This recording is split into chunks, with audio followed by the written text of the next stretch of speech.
I think we don't have any domestic competitor because it is not really like for like. We have a refinery and there's nobody operating a refinery of our size.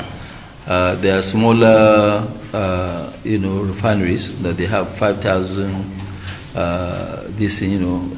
barrels per day. So that is not really the same size as ours.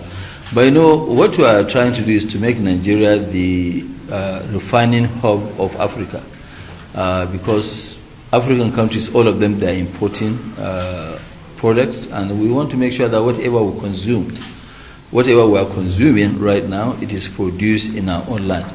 We are not going to really rely on this. Yes, I mean, you are right, there is international competition, there are quite a lot of things, but we are focusing, like what I keep saying, we are football players.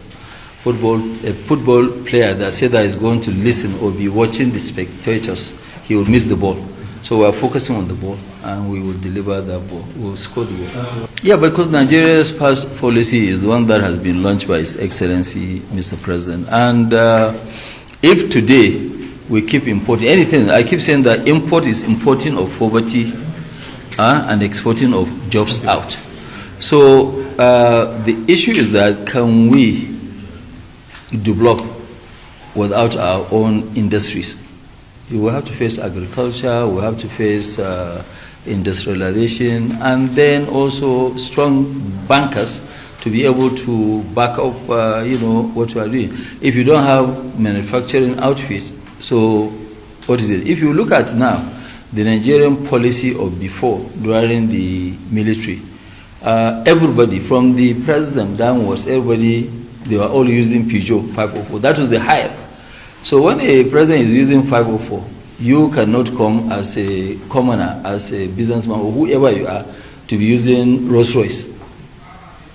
If you have money for Rolls Royce, you should go and put up an industry in your locality or anywhere, part of Nigeria, wherever that you feel there is a need, and that's why really sometimes it pains me when I go to the local airport, whether it's here or Lagos.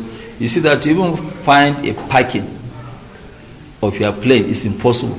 Everybody has a private jet. Those private jets will be in industries so that we can create jobs. Because today, luckily, some people maybe they don't know the position of the country as we speak, because population growth is 8.7 million babies every year.